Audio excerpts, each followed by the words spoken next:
मोहब्बत के उन लम्हों में आसियानों की परवाह हमने कहाँ की थी। वो ढूंढते रहे हमें हर जगह, मगर हमने भी उनके दिल में रहने की जिद की थी। नमस्कार, मैं अभिनय, आप सबका अभिनय में इस पे स्वागत करता हूँ। फिर आज माफ़ी चाहता हूँ लेट आने के लिए।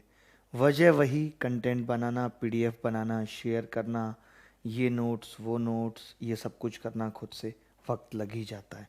अगर क्वालिटी देनी है तो खुद से करना पड़ता है। कैसे हैं आप सब? उम्मीद करता हूं कि अच्छे होंगे और पढ़ाई भी अच्छी चल रही होगी। ए टू जेड क्वांट बैच में आप सबका स्वागत है, जहां एवरेज खत्म कर चुके हैं। नंबर सिस्टम की 2 क्लास हो चुकी हैं। क्लासिफिकेशन ऑफ नंबर्स की आज लास्ट क्लास है। कल की क्लास सिर्फ प्राइम नंबर्स पे रही, उसमें भी अधूरा रह गया एक चीज कि प्राइम नंबर्स को कैसे पहचानें। स्टार्टिंग के 10 मिनट आज की क्लास को एकदम पार्ट कर देता हूं कि क्या क्या पढ़ाने वाला हूं आज की क्लास में। Third class of number system में third class of number system में क्या क्या पढ़ाने वाला हूँ वो बता देता हूँ एक बार। स्टार्टिंग के 10 मिनट जो डेडिकेट रहेंगे वो रहेंगे 10 मिनट प्राइम नंबर को पहचानने पे कि कैसे पहचानते हैं और उस पर क्या क्या सवाल कभी किसी भी एग्ज़ाम में पूछे गए हैं। उसके बाद परफेक्ट नंबर क्या होता है, उस पर कोई सवाल अगर किसी एग्ज़ाम में पूछा गया है तो वो बताऊंगा। और उसके अलावा अगर बात की है तो परफेक्ट स्क्वायर नंबर पे बहुत ज़्यादा लंबा डिस्कशन हमारा आपका चलने वाला है। ठंड बहुत है, दांती मेरी कांप रही है। ये 3 चीज़ों में आज हम क्लास को बांटेंगे 3 जगह। थर्ड क्लास प्राइम नंबर, मतलब 10 मिनट तक परफेक्ट नंबर। प्राइम नंबर पूरा पढ़ा चुका हूँ, बस ये बताऊंगा कि कैसे पहचानेंगे। तो फटाफट से शुरू करते हैं बिना किसी देरी के।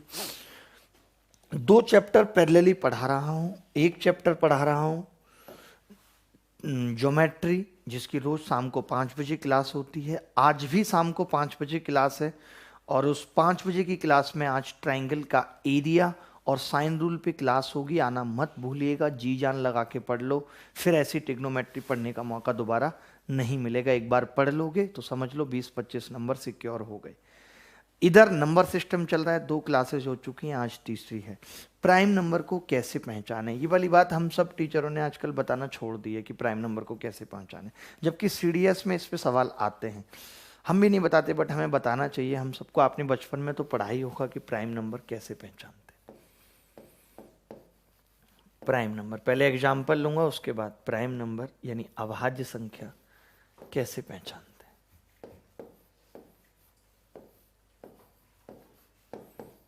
अभाज्य संख्या, ठीक है, कैसे पहचानते हैं। हाउ टू पहचान प्राइम नंबर। कैसे प्राइम नंबर को हम पहचानते हैं ये आपको बताना है। टू इन्फिनिटिव को दर्शाता है, ठीक है। देखिए बड़ी प्यारी सी बात है। थोड़ा सा ठंड भी लग रही है और थोड़ा सुस्त भी हूं, तो थोड़ा सा अगर कम लगे कुछ भी मामला तो बता दीजिएगा, जोश भर देंगे, ठीक है। फिक्र करने की जरूरत नहीं है, बिल्कुल ठीक है दोस्त। 1 घंटे से भी ज़्यादा देर की क्लास रहेगी, 1:15-1:30 तक। परेशान होने की बात नहीं है, जब पूरी बात समझ आ जाएगी तभी जाऊंगा, वैसे नहीं। मैंने बताया कि अगर मुझे कोई ये कह दे कि यार 197 बताओ कि प्राइम नंबर है या नहीं। किसी ने मुझे इतनी सी बात कही कि बेटा अभिनय एक बात बताओ, 197 प्राइम है या नहीं। तो देखिए दिमाग में क्या आता है, 2 से तो नहीं कट रही, 3 से नहीं कट रही, चलो फिर 5 से देख लेते हैं, 9 से देख लिया, 11 से, 13 से, 17 से, 31 से, 41, 43, किस किस से देखता रहूंगा? क्या इसीलिए जन्म हुआ है मेरा कि मैं ये सब चेक करूंगा? नहीं। तो फिर आपको क्या करना है वो मैं बताता हूं क्या करना है। हम क्या करते हैं गुरु, एक नंबर ऐसा फाइंड करते हैं, एक एन ऐसा नंबर फाइंड करते हैं। एन एन छोटे से छोटा नंबर, छोटे से छोटा नंबर, छोटे से छोटा नंबर, पूरा समझ आ जाएगा एक बार में। छोटा नंबर एन, एक छोटे से छोटा नंबर जिसके लिए एन स्क्वायर बड़ा हो या बराबर हो ए से,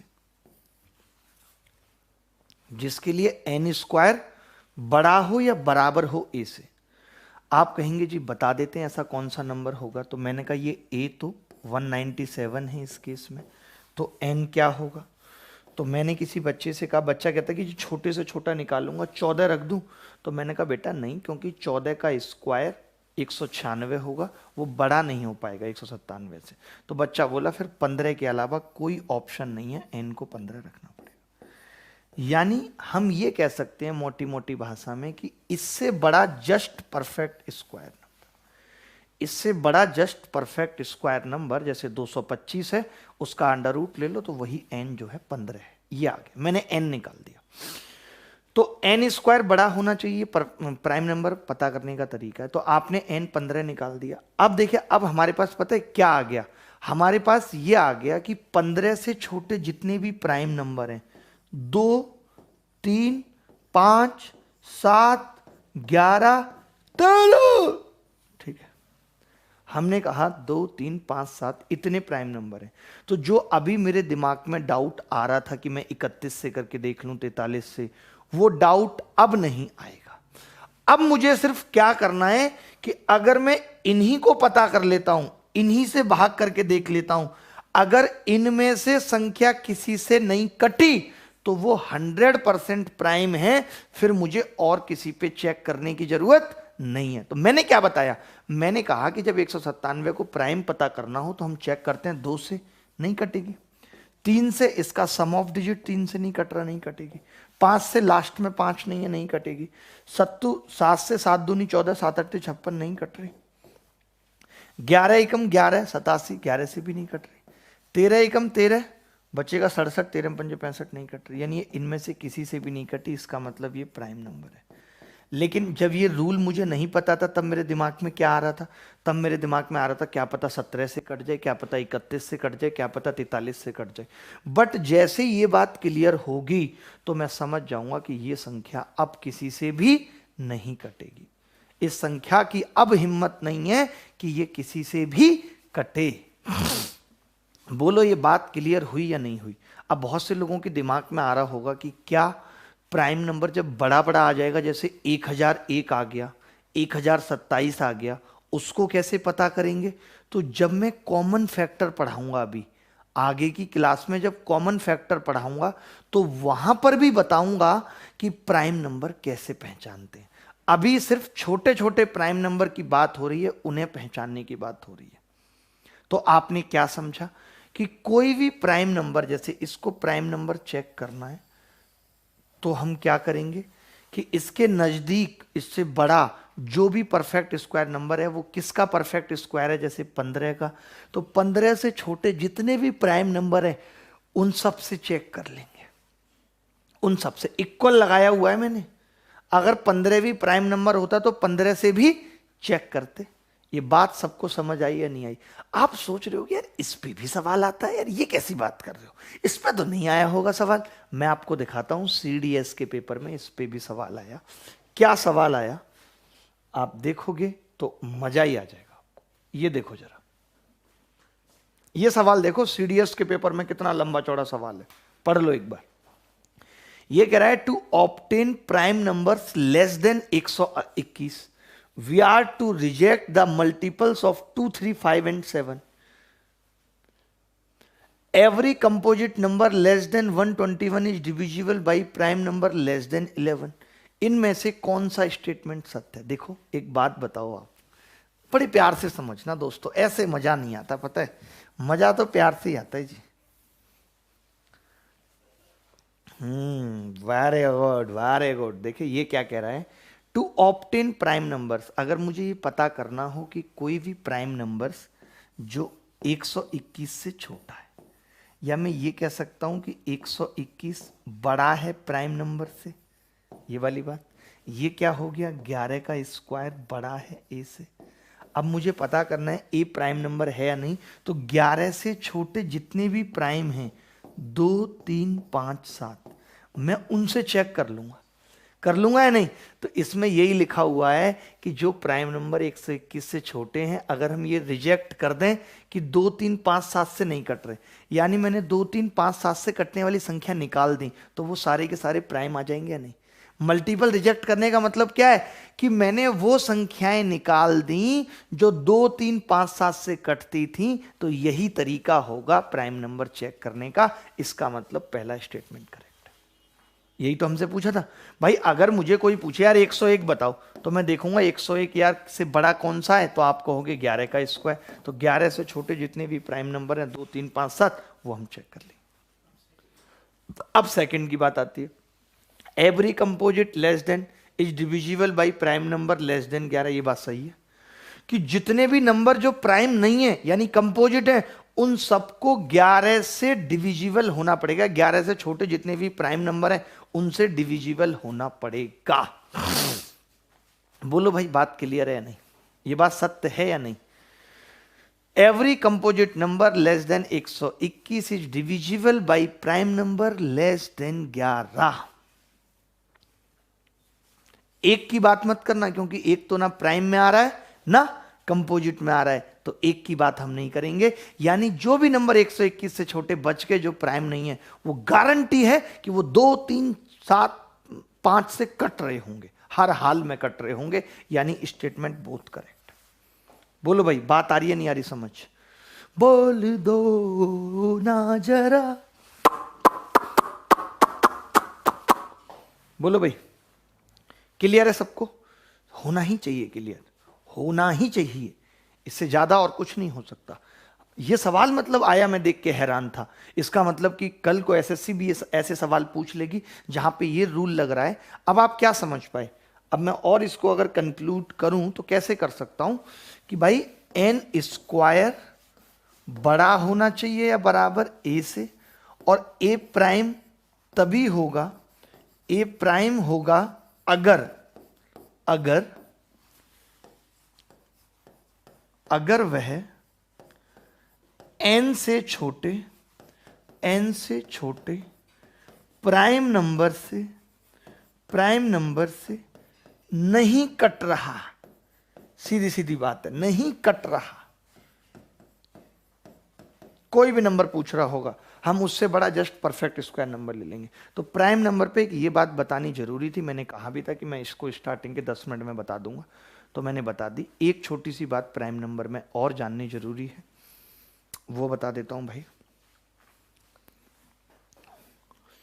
प्राइम नंबर में मैं वो बताना चाहता हूं कि कोई भी प्राइम नंबर अगर 5 से बड़ा है या 3 से भी बड़ा है तो 6m + 1 - m के फॉर्म में होगा। ये बात सत्य है या नहीं?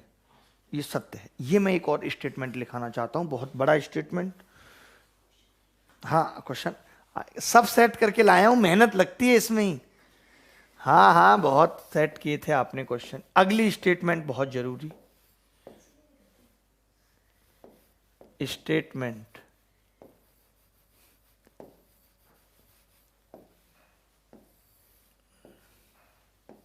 स्टेटमेंट अगली क्या है कि एनी नंबर ग्रेटर देन 3 हो जाए। मुझे लगता है नहीं, 5 ग्रेटर देन इक्वल टू भी 5 करना पड़ेगा, क्योंकि 5 तो खुद 6 + m - 1 की फॉर्म में। ठीक है, तो ऑल प्राइम नंबर्स। अरे ये हो क्या रहा है? अपने आप क्यों मिट जा रहा है लिखते?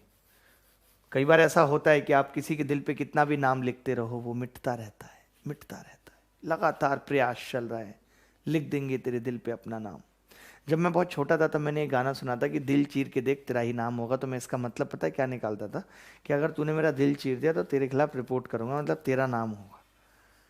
ये मैं इसका मतलब निकालता था, क्योंकि हमारे घर में बचपन से ही गाने चला करते थे। पापा के पास टेप था तो ये गाना बहुत बजता था, दिल चीर के देख तेरा ही। एक वो था हमारी मम्मी का फेवरेट गाना बताता हूँ। शीशे की उम्र क्या लिखी, आखिर भी साथ क्या, टूटा जो दिल किसी का, हैरत की बात क्या।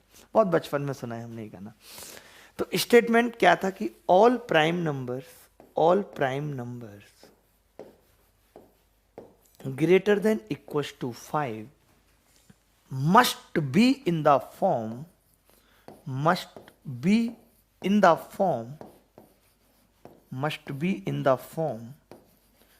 6m ± 1।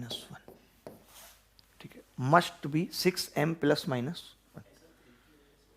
हाँ ऐसा 3 की वजह से मतलब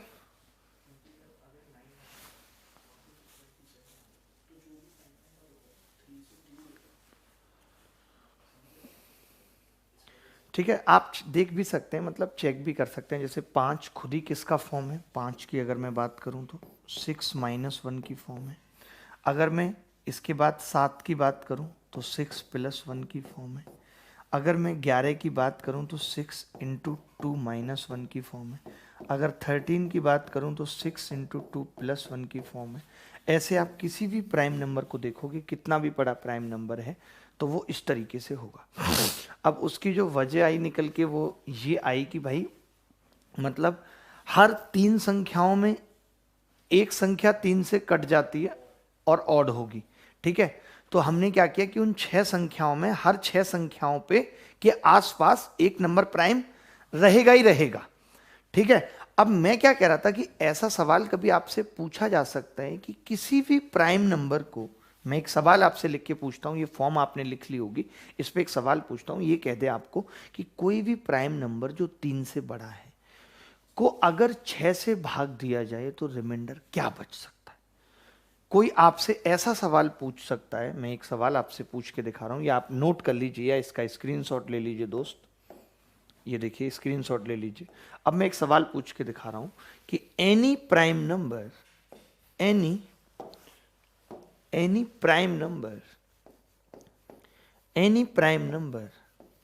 ग्रेटर देन 3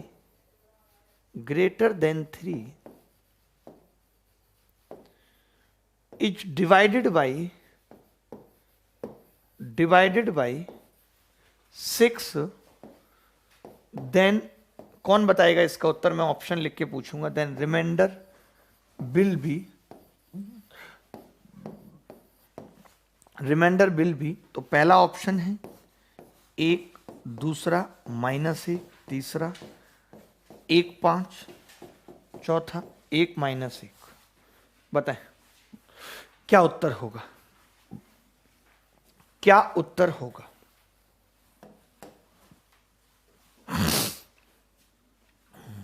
बोलो भाई। देखिए अब आप समझ गए इस बात को। मैं आपके कमेंट देख लेता हूं यार। मेरे महबूब जी बिल्कुल।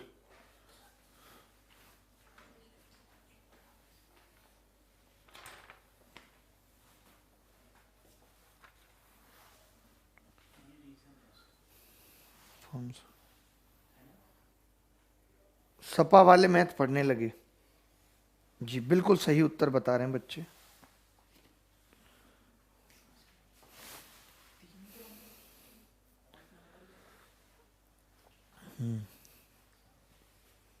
समझ गया।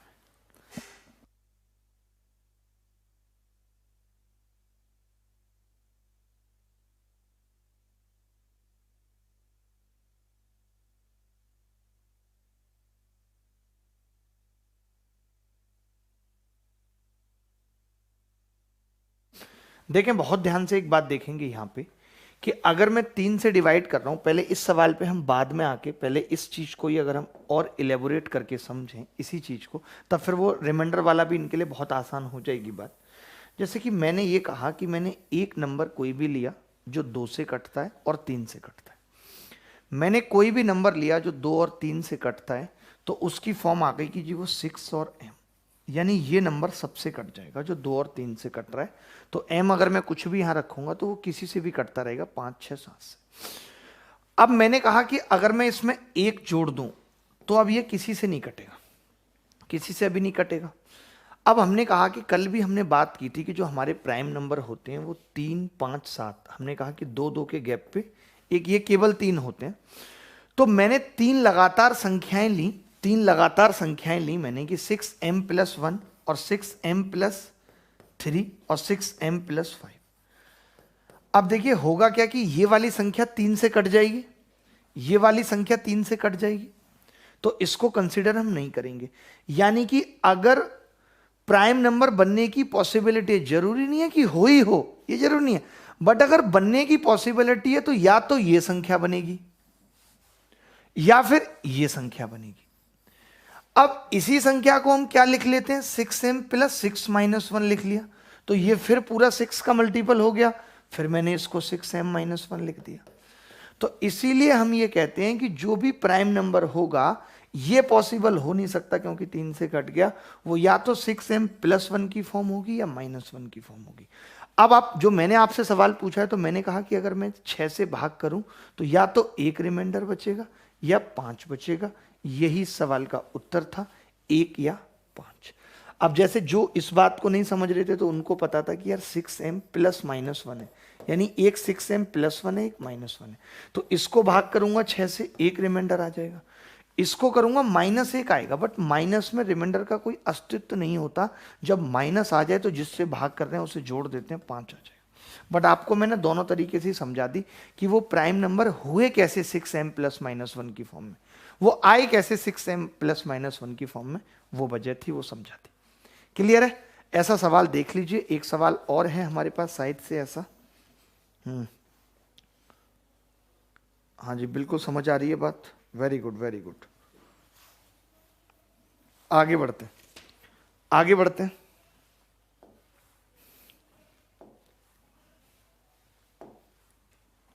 यह सवाल देख लीजिए, यह सवाल मुझे बहुत अच्छा लगा। स्क्वायर ऑफ एन, ये मैं बताऊंगा लेकिन अभी स्क्वायर पढ़ाऊंगा तब पढ़ाऊंगा इसको।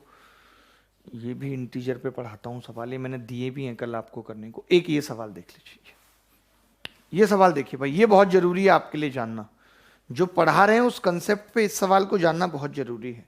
क्या है? Every prime number of the form 3k+1, जो भी प्राइम नंबर 3k+ फॉर्म के फॉर्म में है, can be represent in the form of 6m+1 where k and m are integers. तो क्या होगा? देखिए अभी एक बात बताओ, जो मैंने आपको समझाया कि 6m + -1 एक प्राइम नंबर होता है, मैंने ये बताया। क्या मैंने आपको वहां पे बोला कि m इवन हो या ऑड हो? यानी अगर 6m + -1 की फॉर्म है तो m इवन हो या ऑड, इस बात से कोई फर्क नहीं पड़ेगा। m इवन हो या ऑड, इस बात से कोई फर्क नहीं पड़ेगा हमें, ठीक है? इतनी सी बात क्लियर। लेकिन आप कह रहे हो कि 3k+1, अगर आप 3k+1 को 6m+1 की फॉर्म में लिखना चाहते हो, क्यों भाई? तो k का मान 2m होना चाहिए कि नहीं भाई? प्राइम नंबर तो 6m+1 की फॉर्म में होता है, यानी k का मान 2m होना चाहिए। और 2m एक इवन नंबर है, यानी कि k इवन होगा। इसके लिए सिर्फ एक ही बात जरूरी है कि k इवन हो। अगर आप चाहते हो कि जो 6m+1 है उसको आप 3k+1 लिखना चाहते हो तो फिर k को इवन होना पड़ेगा, क्योंकि आपने 6 को क्या लिख दिया है? 3 × 2m+1। बहुत क्लासिकल सवाल इनको कहते हैं, ये अच्छों को भी समझ में नहीं आते। ये सवाल करा पाना और बच्चों को समझा पाना दोनों ही बहुत डिफिकल्ट टास्क है, दोनों ही बहुत डिफिकल्ट टास्क है। तो मैंने कहा कि every prime number of the form 3k+1 can be represented in the form 6m+1, but उसके लिए क्या होना चाहिए? कि 2m, और 2m का मतलब k इवन होना चाहिए, उससे m का कोई लेना देना नहीं है। बात क्लियर हुई या नहीं? तो ये प्राइम नंबर खत्म हो गया। प्राइम नंबर इतना ही था, इसके अलावा कुछ और प्राइम नंबर में पढ़ने की जरूरत नहीं है, ठीक है? अभी देखिए, अब मैं आप सबसे एक बात और करना चाहूंगा यहाँ पे कि आप सबने देखा कि जो प्राइम नंबर था वो नेचुरल नंबर का क्लासिफिकेशन था और नेचुरल नंबर इंटीजर का क्लासिफिकेशन था। तो एक छोटा सा क्लासिफिकेशन और रह गया पढ़ने का, जो इंटीजर्स में ही आता है। पता नहीं आज कैसे मिट रहा है अपने आप, इंटीजर्स में ही आता है। क्या है ये क्लासिफिकेशन? इंटीजर्स मतलब पूर्णांक। पूर्णांक क्या होते हैं बता भी चुका हूं आपको कि बेटा -∞ से लेकर के -4, -3, -1, 0, 1, 2, 3, 4 ऐसे होते हैं। ये पूर्णांक होते हैं इंटीजर्स के, ठीक है? ये पूर्णांक होता है। अब पूर्णांक क्या है, अब समझना बात को। तो आप कहोगे जी पूर्णांक को 2 पार्टों में हम डिवाइड करते हैं, एक इवन इंटीजर, ये वाला भी हमने नहीं पढ़ा, एक ऑड इंटीजर। तभी आप में से कोई बच्चा बीच में बोलेगा कि जी 0 बीच में आएगा क्योंकि दोनों में से कहीं नहीं आ सकता। ऐसा नहीं है। इंटीजर्स के केवल यही 2 क्लासिफिकेशन है, इवन और ऑड, और सब कुछ इन्हीं में आ जाता है। सब कुछ इन्हीं में आ जाता है। इवन इंटीजर्स को हम बोलते हैं संपूर्णांक। थोड़ा आज मैं तेज पढ़ाऊंगा क्योंकि मुझे आज ये क्लासिफिकेशन खत्म करना है, ताकि कल से बहुत बड़ा टॉपिक डिविजिबिलिटी रूल पे हम काम कर सकें, ठीक है। ऑड इंटीजर्स को क्या बोलते हैं? विषम पूर्णांक, विषम, ठीक है भाई। विषम पूर्णांक और समपूर्णांक क्या होते हैं? ऐसे नंबर जो 2 से कटते हैं, नंबर डिविजिबल बाई 2। ऐसी संख्याएं जो 2 से कट जाती हैं या जिनका यूनिट डिजिट जिनका यूनिट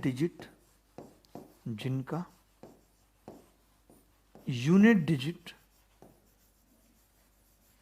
0, 2, 4, 6, 8 है, वो सब इवन इंटीजर है। आप मुझे बताइए कि 0 2 से कटती है? नहीं। तो आप कहेंगे हाँ जी 0 2 से कटती है। और अगर 0 2 से कटती है तो 0 भी क्या है? इवन इंटीजर है। कैसे इसकी शुरुआत होती है? Minus infinite. नेगेटिव में भी इवन ऑड होता है, ध्यान रखना। नेगेटिव में प्राइम नहीं होता था, बट इवन ऑड होता है। कैसे? -4, -2, 0, 2, 4, 6, 8, इनफाइनाइट। -4, -2, 0, 2, 4, 6, 8, इनफाइनाइट। अब आप देखिए कि जो इवन और ऑड होते हैं उनमें 2-2 का गैप होता है नहीं होता? तो आप बताइए सीरीज में 4 में अगर मैं 2 जोड़ूंगा -4 में तो -2 आएगा।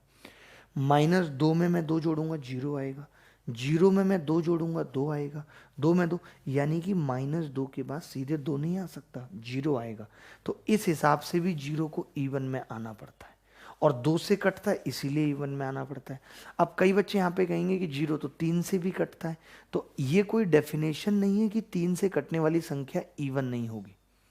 6 भी 3 से कटता है बट इवन है। विषम संख्याओं की या विषम इंटीजर की डेफिनेशन नहीं है कि 3 से कटने वाली संख्याएं विषम है, नहीं। जो संख्याएं 2 से नहीं कटती वो विषम है, और 0 2 से कटती है इसलिए 0 इवन है। तो 0 के बारे में बड़ा बड़ा लिखना कॉपी में कि 0 जो है वो इवन इंटीजर है। 0 इवन इंटीजर है। 0 क्या है? इवन इंटीजर है, ठीक है भाई, इवन इंटीजर। क्लियर है बात? अब बात आती है ऑड इंटीजर की कि number not divisible by 2। Number not divisible by 2, यानी जो संख्याएं 2 से नहीं कटती वो सब क्या हैं?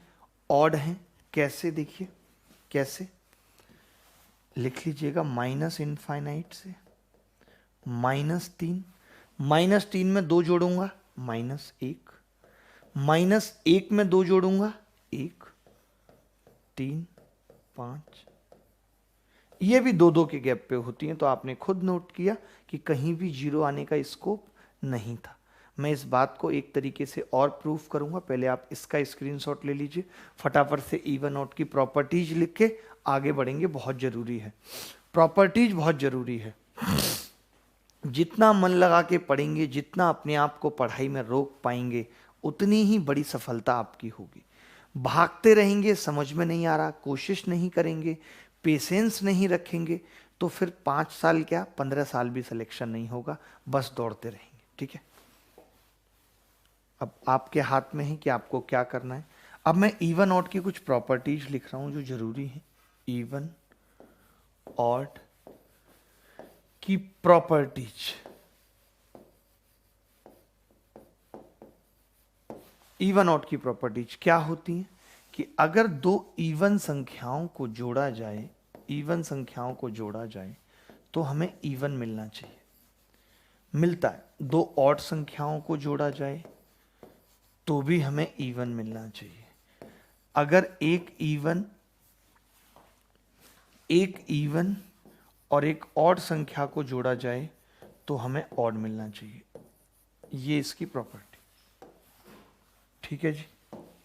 अब इस प्रॉपर्टी में मैं आपको क्या सिखा रहा हूं? मैं कह रहा हूं कि आप ऐसा करो जीरो को ऑड मान लो। इस नीली कलम से मैंने क्या किया, जीरो को ऑड मान लिया आपके कहने पर। अब मैंने एक इवन संख्या ली 2 और एक -2 ली, कितना आ गया 0। जीरो मैंने ऑड मानी है, आना क्या चाहिए था इवन, यानी पहली प्रॉपर्टी गलत हो गई। अभी तो आप प्रॉपर्टी को सही बता रहे थे, जब मैंने जीरो को ऑड लिया तो प्रॉपर्टी गलत हो गई। अगर मैं जीरो में 3 जोड़ूं तो 3 आएगा, आना इवन चाहिए था, आ ऑड गया, यानी ये प्रॉपर्टी भी गलत है। अगर मैंने जीरो को ऑड लिया है और यहाँ पे 2 लिखा और बराबर 2, तो इवन आना चाहिए, ऑड आना चाहिए, आया इवन है, ये भी गलत हो गई।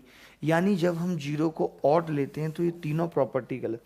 मैं इस पे इतना फोकस इसलिए कर रहा हूँ क्योंकि बहुत किताबों में भी लिखा है कि zero is neither even neither odd. ये बहुत ही गलत बात है, बहुत अच्छी अच्छी किताबों में लिखा है। हमारे टाइम पे तो आर एस अग्रवाल में भी लिखा था, अब शायद उन्होंने बदल दिया हो तो अलग बात है। तो वो गलत चीज़ है कि हमें सही बातें पता होनी चाहिए। अगर मैं जीरो को इवन मान लूँ, अब आप देखिए इवन मान लिया तो जीरो में 2 जोड़ूंगा, कितना आएगा 2, और इवन आना चाहिए था, ये प्रॉपर्टी सही हो गई। मैंने 3 और -3 लिया, जीरो आ गया, जीरो इवन है, इवन ही आना चाहिए था, ये भी सही हो गई। मैंने जीरो में 3 जोड़ा, ऑड आ गया, ऑड ही आना चाहिए था, ये प्रॉपर्टी भी सही हो गई। यानी कि जीरो को ऑड मानने पे सारी प्रॉपर्टी गलत आ रही थी, इवन मानने पे सब सही आ रही हैं। तो मैं ये कह सकता हूँ कि जीरो वास्तव में ही ये बात सत्य है कि एक इवन इंटीजर है, यानी सम पूर्णांक है।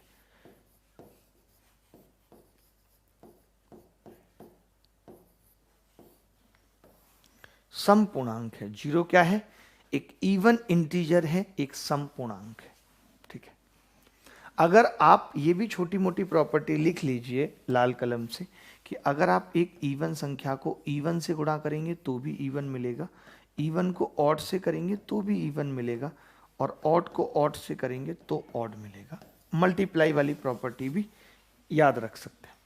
इवन को इवन से तो इवन, कई बार बच्चे बहुत बेसिक होते हैं, नहीं पता होता, इवन को ऑड से तो इवन, ऑड को ऑड से तो ऑड मिलेगा। इज इट करेक्ट भाई? कोई डाउट है तो बताइए कि हाँ समझ नहीं आया, बट मैं समझता हूं कि समझ जरूर आया होगा, इतनी सी बात मैंने बताई। अब अगला पॉइंट, एक बहुत छोटा सा पॉइंट मैं समझाने जा रहा हूं, जो कि बहुत जरूरी है जानना आपको बहुत अच्छे तरीके से। आगे बढ़ें अगर इजाजत है तो। एक बार मैं कमेंट पढ़ रहा हूं, आप लिख दो, आगे बढ़ें इजाजत है। सब बच्चे वीडियो को लाइक कर देंगे, सबके सब A to Z जितने भी बच्चे लाइव हैं 1 सेकंड के अंदर लाइक का बटन दबाएंगे, क्योंकि मुझे लग रहा है कि मैं बहुत एफर्ट लगा रहा हूं। सर एक रोस्ट चैनल ओपन कर दो, आप अच्छा रोस्ट करते हो, ये मुझे भी ऐसा लग रहा है। Thank you Sunil.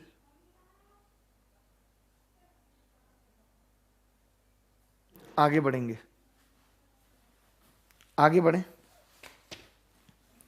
क्लियर है यहां तक बात? ठीक है,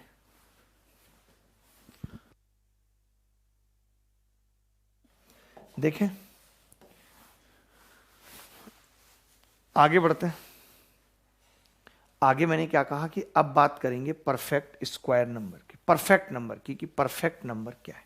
हेडिंग लगा लीजिए, परफेक्ट नंबर। परफेक्ट नंबर को हिंदी में क्या कहते हैं? पूर्ण संख्या। ऐसी कौन सी संख्या है जो पूर्ण हो चुकी है?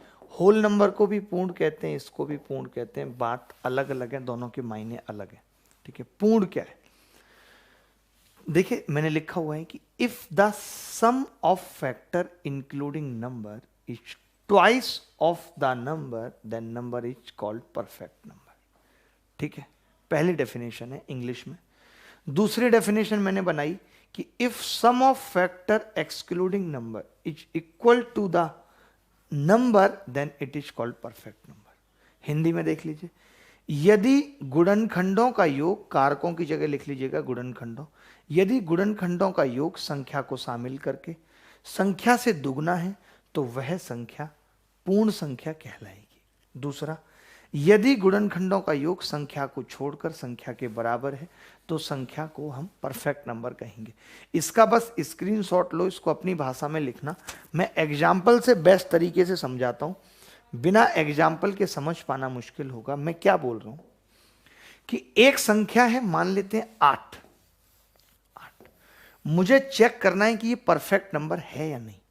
तो मैंने क्या किया, मैंने लिखा इसके फैक्टर 1 2 4 8। तो मैं ये बोल रहा हूं कि संख्या को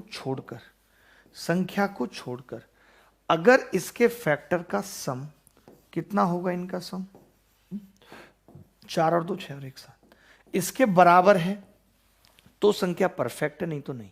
तो ये इसके बराबर नहीं है, इसका मतलब 8 परफेक्ट नंबर नहीं है, परफेक्ट नंबर नहीं है। कई बार बच्चा परफेक्ट नंबर को परफेक्ट स्क्वायर नंबर समझ लेता है, जो गलत है।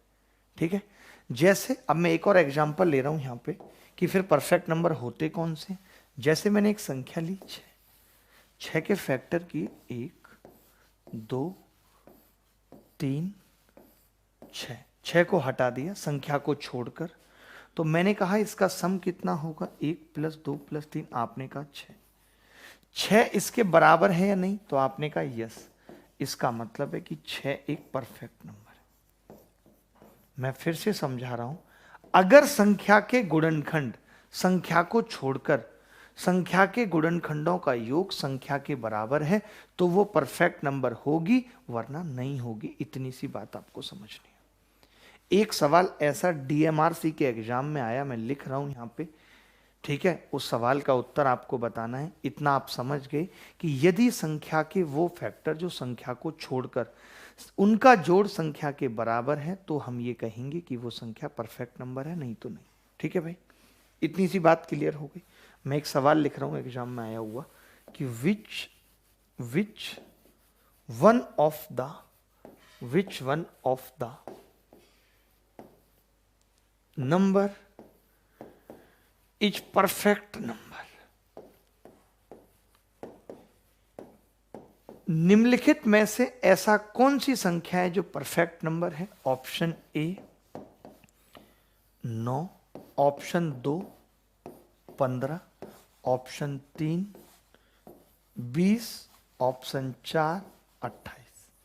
4 संख्याएं आपके सामने हैं, 9 15 20 28। आपको बताना है कि इनमें कौन सा नंबर परफेक्ट नंबर है और कौन सा नहीं, जल्दी बताना है। डेफिनेशन का फर्स्ट पॉइंट क्या था, एक बच्चा पूछ रहा है कि डेफिनेशन का फर्स्ट पॉइंट बता दीजिए। वो मैं क्या कह रहा था, वो मैंने खुद ही बना दी डेफिनेशन, कि अगर आप ये ध्यान ही नहीं रख रहे हो कि संख्या का कोई फैक्टर छोड़ना है तो आप इन सबको जोड़ दो। अब ये 12 आएगा जोड़, तो मैंने कहा था कि अगर संख्या के सभी गुणनखंडों का जोड़ संख्या का दुगना है तो संख्या परफेक्ट नंबर है। बात तो वही हो गई, या तो मैं इन तीनों का बोल दूं संख्या के बराबर है और संख्या को जोड़ के वो दुगना हो जाएगा। तो बात एक ही है, दोनों डेफिनेशन में कुछ खास अंतर नहीं है।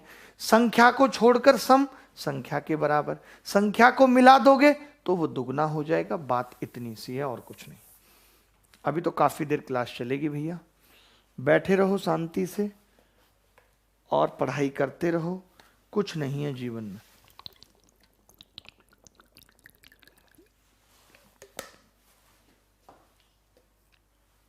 ठीक है, इस वक्त जो हमारे साथ जुड़े हुए हैं काफी किस्म की महिलाएं और पुरुष हमारे साथ जुड़े हुए हैं, बहुत बहुत स्वागत है सभी का। देखिए, अब अगर मैं 9 की बात करूं तो 9 के फैक्टर 1 3 6, क्या ये बराबर है संख्या के? ये परफेक्ट नंबर नहीं है। 1 6 तो होता भी नहीं है, 1 3 ही आएगा बस, तो भी बराबर नहीं है, तो कट हो गया। 1 3 5, 5 और 3 8 और 1 9, नहीं है परफेक्ट नंबर। ये 1 2 4 5 10, ये तो बहुत ज्यादा हो गया, नहीं है। ठीक है, 28 1 2 7 14, 7 और 2 9 और 1 10, 4 भी रह गया, 1 4 रह गया। तो 2 और 1 3 और 7 10 और 4 14 और 14 28, यानी ये एक परफेक्ट नंबर है। 28 एक परफेक्ट नंबर है। तो 2 संख्याएं याद रख लो जो बहुत कॉमन, जिन पे सवाल पूछा जाता है, 6 और 28। कई बार पता है इसमें क्या करता है, जैसे बच्चा 9 पे टिक कर देता है, उसका ध्यान नहीं होता, उसे लगता है परफेक्ट स्क्वायर नंबर पूछा है, एक ही संख्या है 9 लगा दी, ध्यान ही नहीं दिया पूछा क्या था। पूछा परफेक्ट नंबर था, हमने समझ लिया परफेक्ट स्क्वायर नंबर और 9 को लगा के आ गए, बाद में घर आके रो रहे हैं। कितने बच्चों के साथ ऐसा होता है, घर आके रोते हैं। तो बात की गहराई समझ रहे हैं कि नहीं। तो ये परफेक्ट नंबर में इतना ही था, इसके अलावा परफेक्ट नंबर में कुछ भी बताने के लिए नहीं है। अब हमें आगे बढ़ना होगा, we have to move forward, हमें आगे बढ़ना होगा। इतना देख लीजिए, इसका स्क्रीनशॉट ले लीजिए, समझ लीजिए।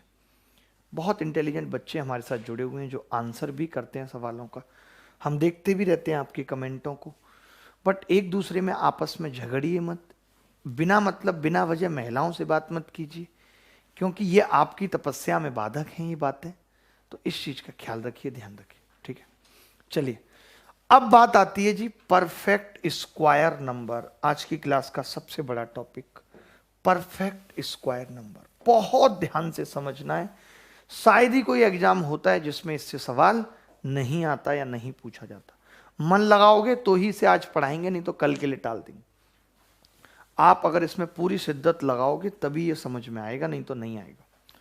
पूरी शिद्दत लगानी होगी आपको इसमें। एक बच्चा कह रहा है कि 20 भी परफेक्ट स्क्वायर नंबर है, कैसे भाई? 1 2 4 5 10, 10 और 5 15 और 4 19 और 1 22 नहीं है, बिना मतलब बोल रहा है, हीरो बन रहा है बस। तो क्या होगा? परफेक्ट स्क्वायर नंबर, हेडिंग लगा लीजिए। पर ये जैकेट पता नहीं कैसी आई है इस पर, हैं? हाँ 2 नहीं लिया होगा ना, 22। परफेक्ट स्क्वायर नंबर बहुत अच्छे से समझाऊंगा, और समझ गए ना आप तो ये मान लो कि जितने भी सवाल मैं लेके आया हूं 5-6, आप 4-5 सेकंड में ही कर दोगे। 4-5 सेकंड से ज्यादा वक्त नहीं लगेगा। समझना जरूरी है, समझ लो बस इसको एक बार। सवाल करना कोई बड़ी बात नहीं है। परफेक्ट स्क्वायर नंबर, हिंदी में इसे बोलते हैं हम पूर्ण वर्ग संख्या। पूर्ण वर्ग संख्या, पूर्ण वर्ग संख्या। परफेक्ट स्क्वायर नंबर का मतलब होता है पूर्ण वर्ग संख्या, ठीक है। Is it correct? आप कहेंगे हाँ जी बिल्कुल करेक्ट, ठीक है। क्या होती है एग्जाम्पल से जैसे समझाऊं तो आप कहेंगे एक परफेक्ट स्क्वायर नंबर है 1 4 9, 1 4 9 और 16 25 36, 36 के बाद 49, 49 के बाद 64, 64 के बाद 81, 81 के बाद 100। ये सब क्या है? परफेक्ट स्क्वायर नंबर है, ठीक है। काफी मैं इनको एक चीज यहां पे समझाना चाहूंगा ना, परफेक्ट स्क्वायर नंबर ये तो बहुत छोटी छोटी सी परफेक्ट स्क्वायर नंबर है। इससे बड़ी बड़ी भी परफेक्ट स्क्वायर नंबर होती हैं, बहुत बड़ी बड़ी भी होती हैं। बट उन बड़ी बड़ी को कैसे पहचानेंगे तो कुछ मैं बातें बताऊंगा, ठीक है। देखिए और भी आगे मैं थोड़ा लिखना चाहूँ तो लिख सकता हूँ।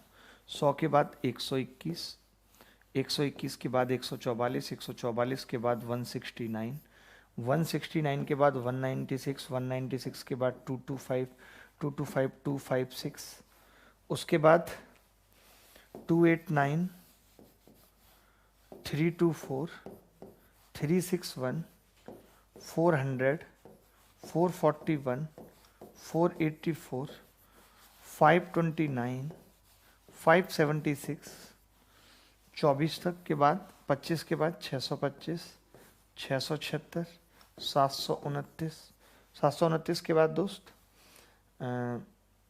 27 का हो गया 784, 841, ऐसे बस इतना। अब जरूरत नहीं है 941 नहीं 841, हाँ बस अब नहीं, मतलब इतने से काम चल जाएगा, ठीक है। इतने से काम चल जाएगा। मैं क्या बताना चाहता हूँ, कितनी बड़ी बड़ी और अच्छी बातें मैं बताना चाहता हूँ जो आपको समझनी है, और समझनी पड़ेगी जी, कोई चारा भी नहीं। पहली बात लिख रहा हूं, अगर पहली बात समझ गए ना तो समझ लीजिए कि जिंदगी झंड से बेहतर हो जाएगी। पहली बात, मुझे एक बात बताइए छोटी सी, कि अगर मैं इसको 9 से भाग करूं तो रिमाइंडर क्या आएगा? 1 डिवाइड बाई 9 कर रहा हूं भाई, 1 आएगा। इसको करूंगा 4, इसको करूंगा 0, 0 आएगा, इसको करूंगा 7, इसको करूंगा 7, इसको करूंगा 0, इसको करूंगा 4, इसको करूंगा 1, इसको करूंगा 0, इसको करूंगा 1। देख पा रहे हो आप? 1 इसको करूंगा गुरु 4 आएगा, इसको 0, इसको करूंगा 7। आप देख पा रहे हो रिमाइंडर में कुछ कि मैं किसी भी परफेक्ट स्क्वायर नंबर को अगर 9 से भाग करता हूं तो रिमाइंडर 1 4 0 7 के अलावा कुछ नहीं आ रहा। बोलो आ रहा है क्या? नहीं आ रहा। ये बात अगर आपने दिमाग रख ली तो आप डायरेक्ट पहचानना सीख जाएंगे, कोई आपको रोक नहीं पाएगा। मैंने क्या कहा कि अगर आप किसी भी perfect square number, if any perfect square number, if any perfect square number is divided by 9, then leaves remainder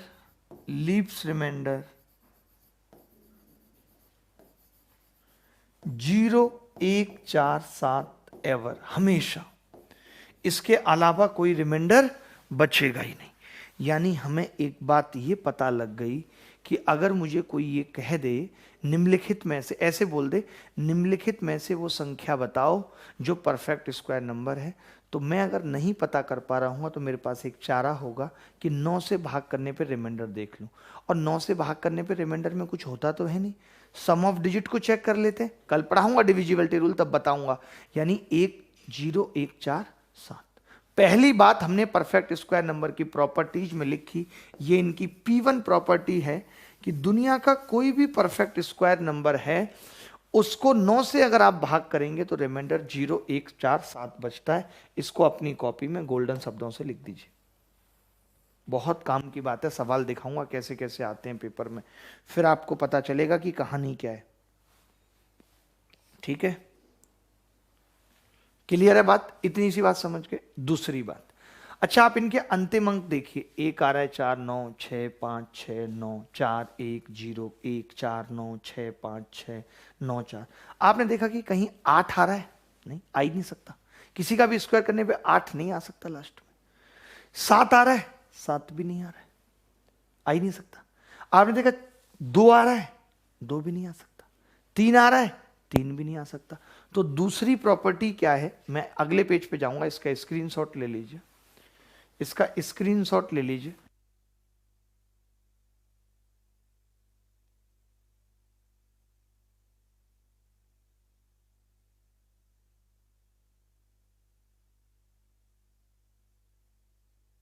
देखिए आप बहुत ध्यान से समझेंगे तो मैं ये कह सकता हूं, दूसरी प्रॉपर्टी में, सेकंड प्रॉपर्टी में मैं ये कह सकता हूं, पहली मैंने बता दी आपको, दूसरी प्रॉपर्टी में क्या कह सकता हूं कि द लास्ट डिजिट ऑफ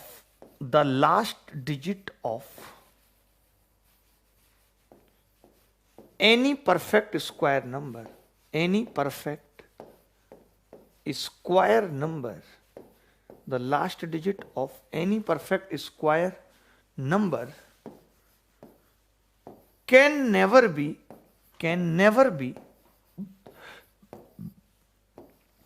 3 7 8। ये नहीं हो सकता, सही है, 3 7 8 नहीं हो सकता। it should be 2 3 7 8। it should be 0 1 4 5 6 9। यानी किसी भी, देखिए हमारे को कितनी बातें पता होंगी ना तो हम ऑप्शन में एलिमिनेट बहुत बेहतर तरीके से कर लेंगे। पहली बात मैंने बताई कि किसी भी परफेक्ट स्क्वायर नंबर को अगर 9 से भाग दिया जाए तो शेषफल हमेशा 0 1 4 7 होता है, पहली बात। दूसरी बात मैंने क्या बताई, मैंने कहा कि अगर लास्ट डिजिट जो है किसी भी परफेक्ट स्क्वायर नंबर का वो 2 3 7 8 नहीं हो सकता, यानी क्या होगा 0 1 4 6 9। ये लास्ट डिजिट की बात बताई। अगली एक प्रॉपर्टी और बताऊंगा, ये तो आसान थी, क्या पता एक ऑप्शन इससे एलिमिनेट हो जाए, एक 9 वाले से हो जाए और एक तीसरी प्रॉपर्टी से हो जाए, बात खत्म, खेल खत्म हो गया हमारा।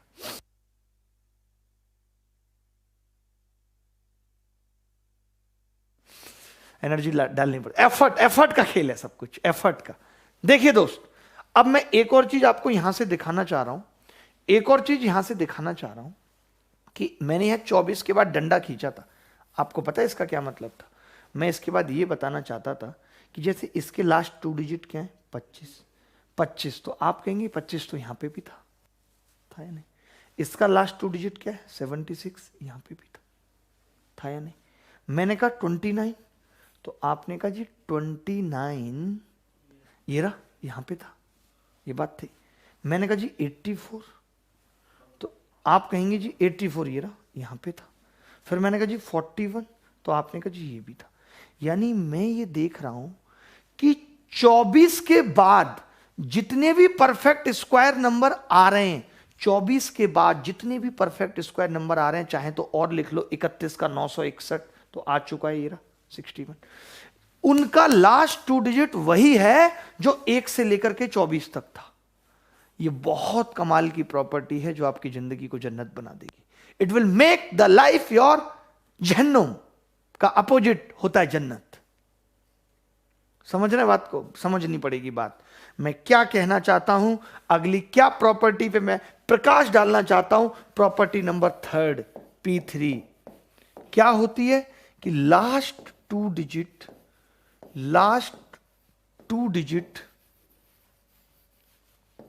Of A perfect square number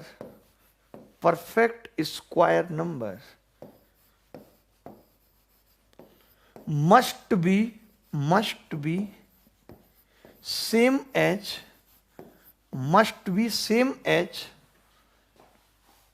last 2 digit of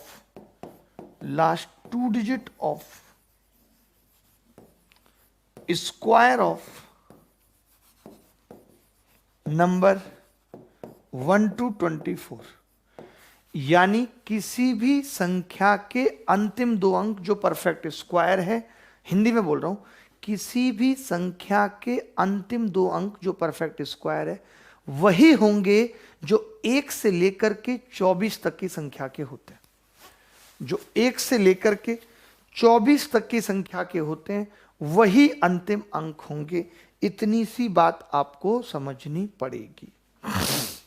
लेकिन मेरी बात सुनो, ऐसा नहीं है कि अगर अंतिम 2 अंक वो हो गए तो संख्या परफेक्ट स्क्वायर होगी, ऐसा नहीं।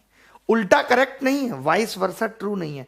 मेरा मतलब है कि आप तो कह दोगे 164 परफेक्ट स्क्वायर है, नहीं है, फिर आप कहोगे जी ये तो होनी चाहिए, अंतिम 2 अंक 64 थे इसके, आप कह सकते हो कि नहीं? तो ऐसा नहीं कह सकते कि हर वो संख्या जिसके अंतिम 2 अंक 1 से 24 तक है परफेक्ट स्क्वायर होगी, नहीं।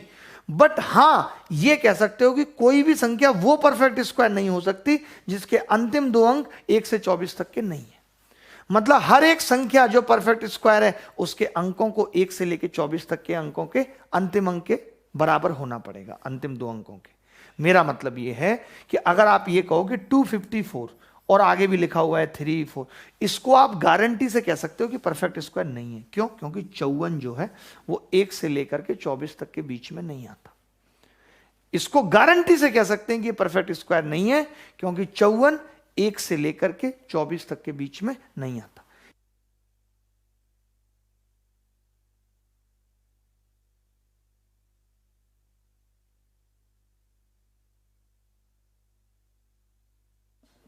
बिल्कुल हाँ, 276 अगर यहां पे होता, मान लेते हैं 43276 होता, तो मैं ये कह सकता था कि ये परफेक्ट स्क्वायर हो भी सकती है और नहीं भी। अब इसके चांस हैं, बट यहां पे बिल्कुल चांस नहीं थे।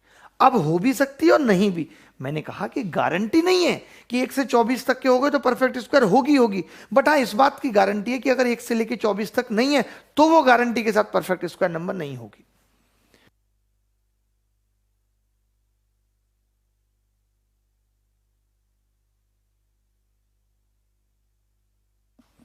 आगे बढ़े, इजाजत है दोस्तों। मैं अब सवाल पूछता हूं कुछ आपसे परफेक्ट स्क्वायर पे। मैंने 3 बातें बताई, मैं फिर रिवाइज करा रहा हूं कि परफेक्ट स्क्वायर नंबर के बारे में 3 बातें कौन सी हैं। एक तो ये कि अगर आप 9 से भाग करते हो तो रिमाइंडर 0 1 4 7 आएगा। दूसरी बात, कभी भी परफेक्ट स्क्वायर नंबर के लास्ट में 2 3 7 8 नहीं रहेगा। तीसरी बात, परफेक्ट स्क्वायर नंबर के लास्ट में वही 2 अंक होंगे जो 1 से लेकर के 24 तक के में होते हैं, अदरवाइज संख्या परफेक्ट स्क्वायर नंबर नहीं हो पाएगी। ठीक है, इतनी बात समझ गए। ये देखिए, सवाल छोटा कर देता हूं।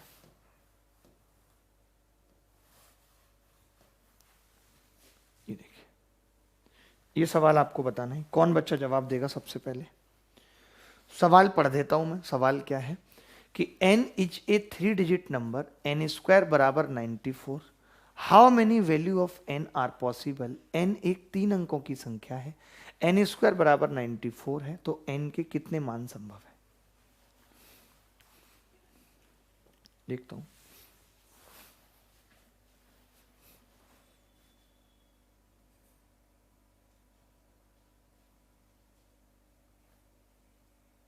आपको मैं ये सवाल दिखाऊंगा, आप देखना। अभी सीपीयू में ये सवाल आया हुआ है, सीपीयू में ये सवाल दिखाऊंगा अभी आपको, तब आप कहेंगे, चौंक जाएंगे आप देख के कि यार वाकई में बताइए इस पे भी डायरेक्ट सवाल आते हैं क्या पेपर में, ये आपको लगेगा।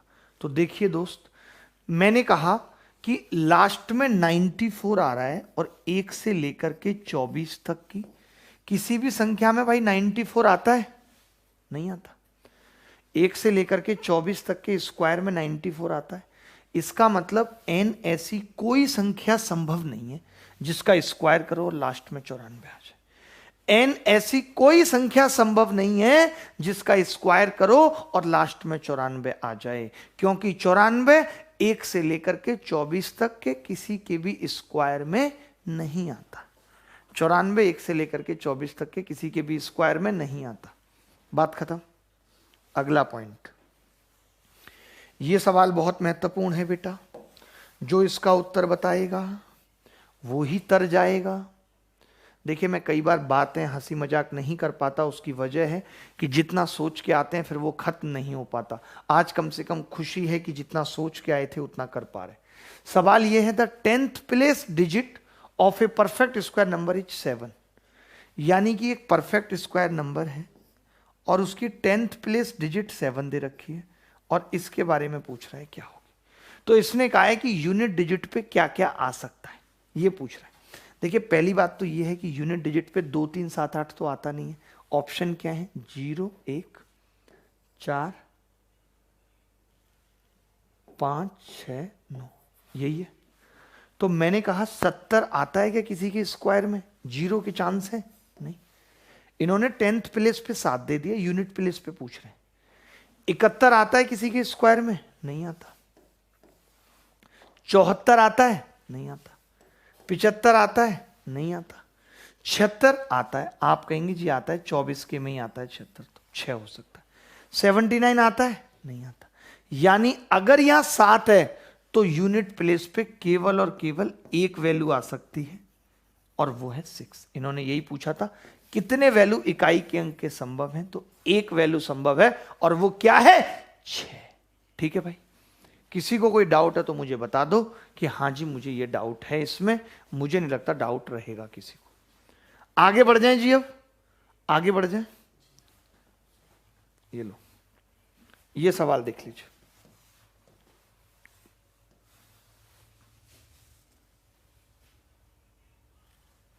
ये देख लीजिए,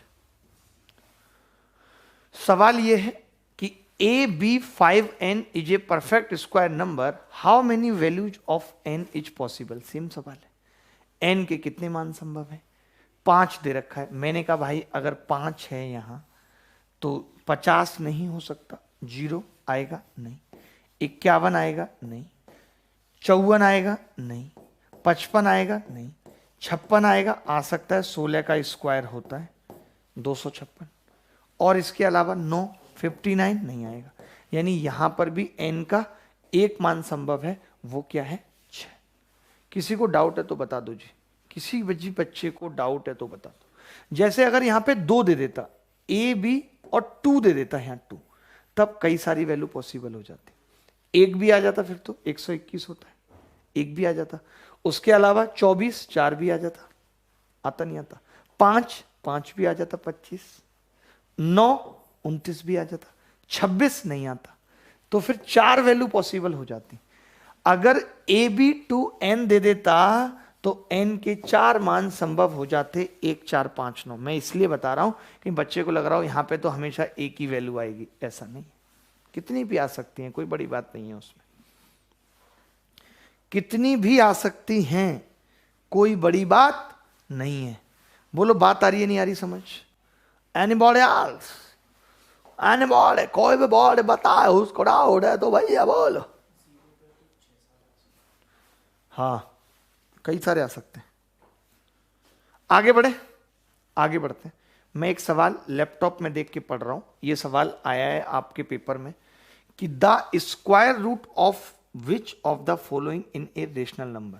मतलब आप समझ रहे हो, अगर कोई आपसे ये कह दे कि किसी का स्क्वायर रूट रेशनल है, इसका मतलब वो संख्या क्या है? Perfect square. कल ही तो बताया था कि अगर अंडर रूट के अंदर, भाई मैंने क्या बताया था कि अगर अंडर रूट एक्स लिखा हुआ है, एक बात सुनना मेरी, अगर अंडर रूट एक्स लिखा हुआ है और आप कह रहे हो कि ये रेशनल नंबर आ रहा है, मतलब इसका मतलब रूट निकल रहा है, यही तो मतलब है। और रूट निकल तभी सकता है जब एक्स परफेक्ट स्क्वायर नंबर हो।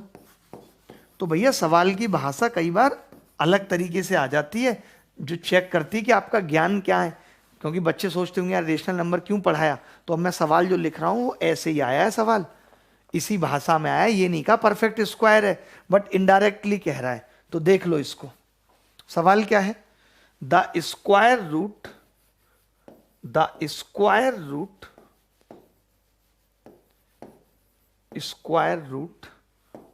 ऑफ विच, अरे ना, ऑफ द फॉलोइंग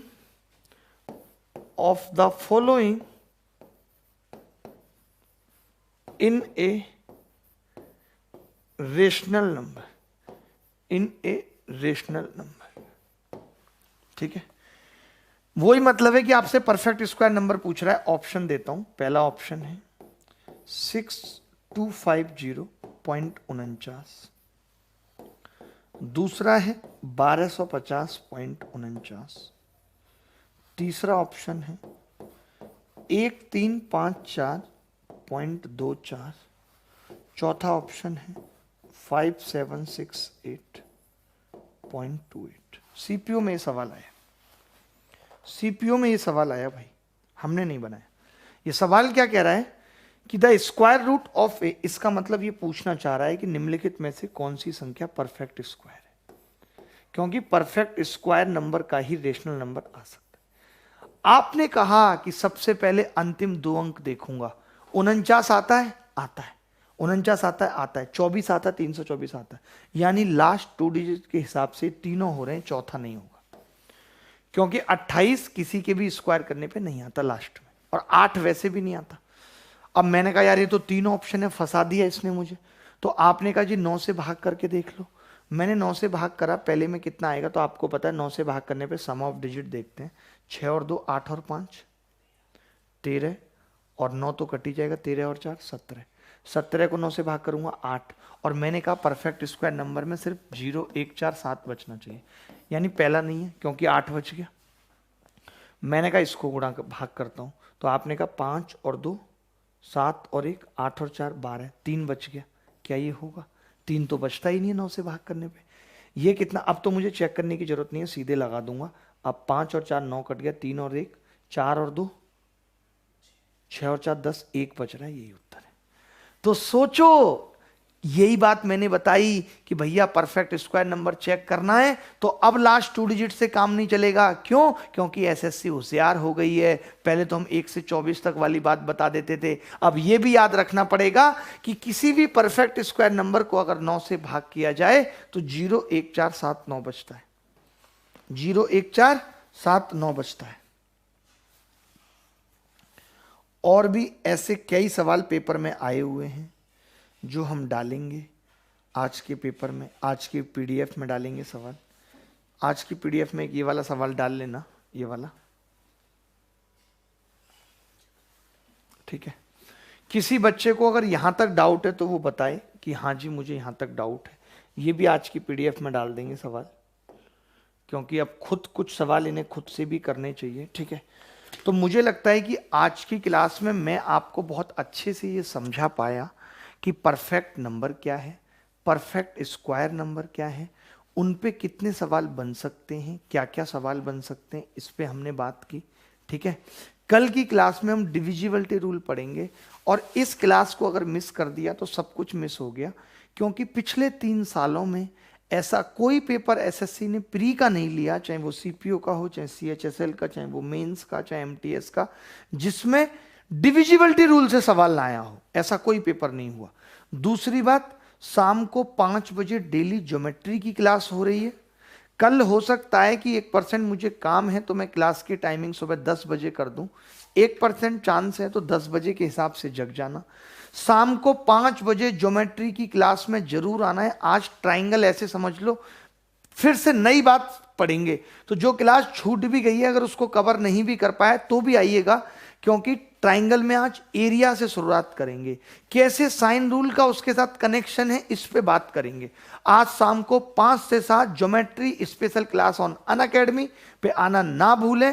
बहुत ही मजा आएगा, बहुत औसम सवाल करेंगे, बहुत अच्छी अच्छी चीजें पढ़ेंगे। लिंक डिस्क्रिप्शन में भी दिया हुआ है, लिंक कम्युनिटी पोस्ट में भी दिया हुआ है। टेलीग्राम चैनल ज्वाइन कर लीजिए, A to Z quant batch solution का ग्रुप ज्वाइन कर लीजिए। कल की यूट्यूब वाली पीडीएफ आज सुबह 11 बजे दी गई है, क्योंकि रेडी नहीं हो पाई थी, बट आज वाली शाम तक दे दी जाएगी, उसको कर लीजिए।